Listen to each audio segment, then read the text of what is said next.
नमस्कार, फाइटर समाचार में आपका स्वागत है। पेश है आज 8 जनवरी सुबह 6 बजे राजस्थान की खास खबरें। अब हायर एजुकेशन इंस्टीट्यूट्स में असिस्टेंट प्रोफेसर बनने के लिए यूजीसी नेट एग्जाम क्लियर करने की जरूरत नहीं होगी। केंद्रीय शिक्षा मंत्री धर्मेंद्र प्रधान ने हायर एजुकेशन इंस्टीट्यूट यानी HEIS के फैकल्टी रिक्रूटमेंट और प्रमोशन के लिए ड्राफ्ट यूजीसी गाइडलाइंस जारी की है। इसके अनुसार असिस्टेंट प्रोफेसर भर्ती के लिए सब्जेक्ट में NET यानी नेट क्वालिफाइड होना जरूरी नहीं होगा। ड्राफ्ट गाइडलाइंस यूजीसी के ऑफिशियल वेबसाइट पर जारी की गई हैं। इन गाइडलाइंस पर इंडस्ट्री एक्सपर्ट्स और स्टेक होल्डर्स से फीडबैक और सुझाव लेने के बाद इन्हें लागू कर दिया जाएगा। यूजीसी 5 फरवरी के बाद गाइडलाइंस लागू कर सकती है। नई गाइडलाइंस में कैंडिडेट्स को पीजी से इतर सब्जेक्ट्स से नेट करने की आज़ादी है। साथ ही बगैर नेट किए सीधे PhD किए हुए कैंडिडेट्स भी असिस्टेंट प्रोफेसर भर्ती के लिए अप्लाई कर सकेंगे। श्रीगंगानगर जिले में रोहित गोदारा के नाम से पिता पुत्र को व्हाट्सएप कॉल कर जान से मारने की धमकी देकर फिरौती मांगने का मामला सामने आया है। श्री विजयनगर थाना क्षेत्र में कॉटन फैक्ट्री के संचालक पिता पुत्र से गैंगस्टर रोहित गोदारा के नाम से 5 करोड़ की फिरौती मांगी गई है। फिरौती के लिए धमकी देने वाले ने 3 बार व्हाट्सएप कॉल की। इसकी जानकारी फैक्ट्री संचालक ने तुरंत पुलिस को दे दी। पुलिस ने इस संबंध में अज्ञात के खिलाफ मुकदमा दर्ज कर लिया। साथ ही धमकी देने वाले की तलाश भी शुरू कर दी है।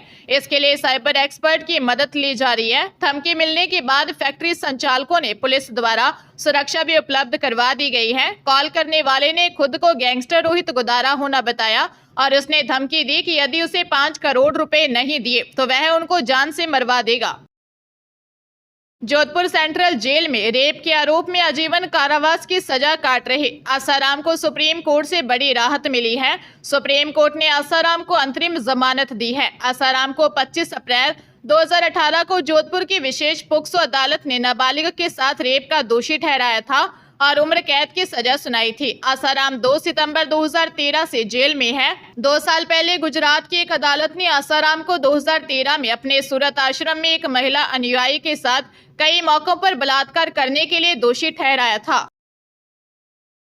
राजधानी जयपुर की श्यामनगर थाना पुलिस ने एक शातिर भू माफिया को उसकी पत्नी के साथ गिरफ्तार किया है।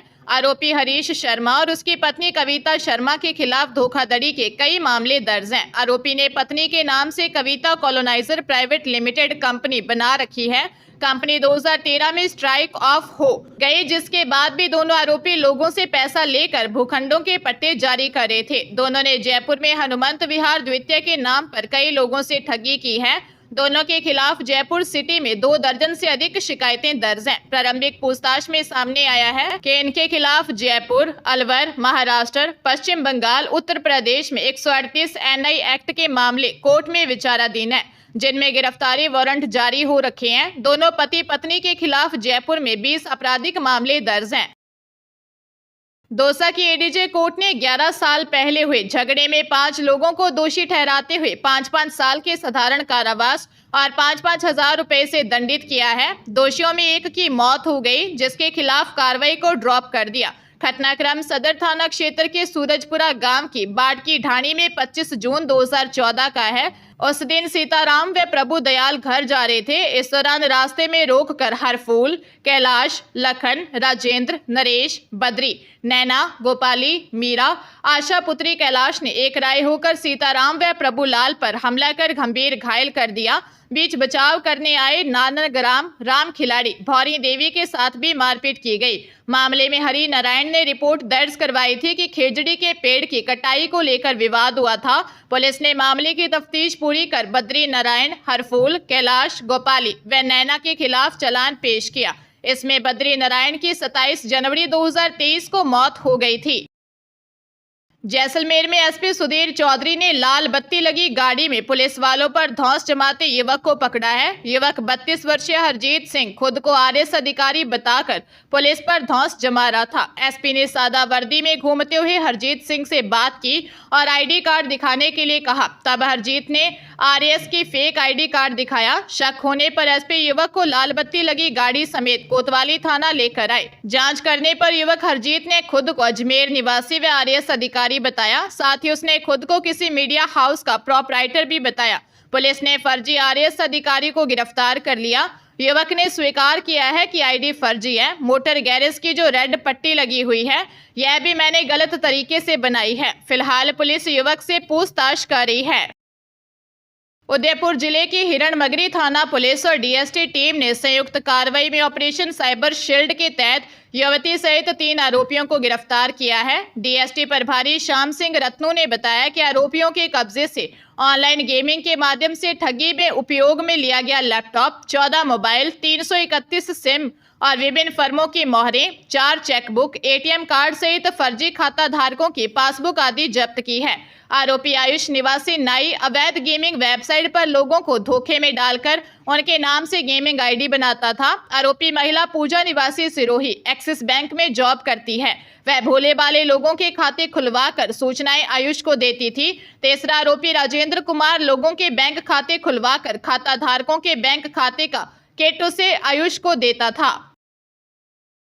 राजधानी जयपुर में नौकर मालिक के घर से 30 लाख रुपए चोरी कर ले गया। बिजनेसमैन ने 2 महीने पहले ही काम के लिए रखा था। अलमारी में रखे रुपयों की चोरी कर और मालिक को इमोशनल स्टोरी सुनाकर आरोपी नौकर फरार हो गया।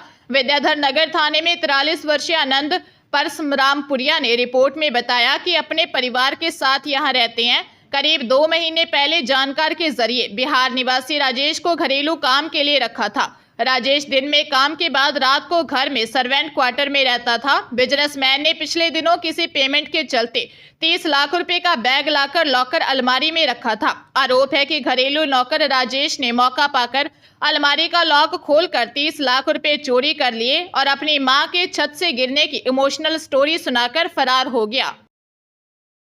राज्य सरकार ने वाहन ट्रांसफर की प्रक्रिया को सरल बना दिया है। परिवहन एवं सड़क सुरक्षा विभाग द्वारा जारी नई अधिसूचना के अनुसार अब वाहन ट्रांसफर के लिए भौतिक सत्यापन करवाने की आवश्यकता नहीं होगी।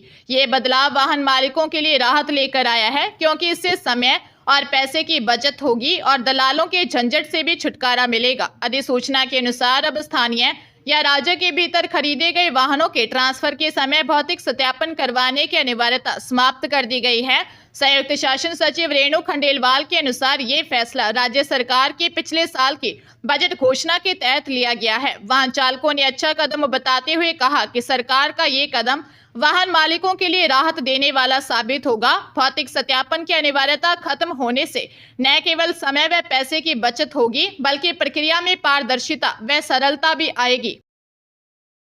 भीलवाड़ा जिले में ऑनलाइन सट्टा लगाने वालों के खिलाफ विशेष टीम और पुलिस ने बड़ी कार्रवाई करते हुए 2 आरोपियों 34 वर्षीय अशोक खटीक और 34 वर्षीय ललित खटीक निवासी दादाबाड़ी भीलवाड़ा को गिरफ्तार किया है। पुलिस ने इनके पास से 3 लैपटॉप, 17 मोबाइल, 1 एलईडी, 2 बाइक जब्त की है। लैपटॉप में पुलिस को 3,71,786 रुपए का हिसाब भी मिला है। सदर थाना प्रभारी उगमा राम ने बताया कि मुखबिर से सूचना मिली थी कि विनायक विहार गायत्री नगर के पास चांदमल और अर्जुन खटीक निवासी मंगरौप भीलवाड़ा के मकान में कुछ लोग क्रिकेट, टेनिस, फुटबॉल आदि मैचों पर ऑनलाइन सट्टा लगा रहे हैं। पुलिस ने मकान में दबिश दी तो कमरे में 3 लड़के बैठे थे। पुलिस को देखकर एक लड़का खिड़की से कूदकर जंगलों में भाग गया। दोनों ने पूछताछ में ऑनलाइन सट्टा लगाने की बात कबूल की है। राजस्थान के 70,000 मंत्रालयिक कर्मचारियों के लिए जल्द अलग निदेशालय होगा। प्रदेश सरकार ने इसके गठन की तैयारी कर ली है। इसमें क्या क्या प्रावधान होंगे, इस पर काम अंतिम दौर में है।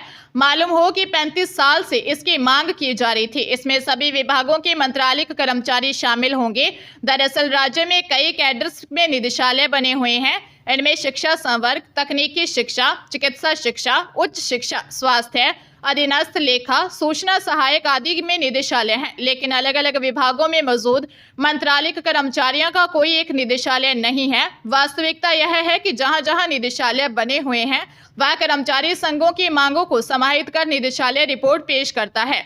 यह रिपोर्ट अधिकारी बनाते हैं, इसलिए अधिकृत होती है और सरकार के लिए फैसला लेना आसान होता है।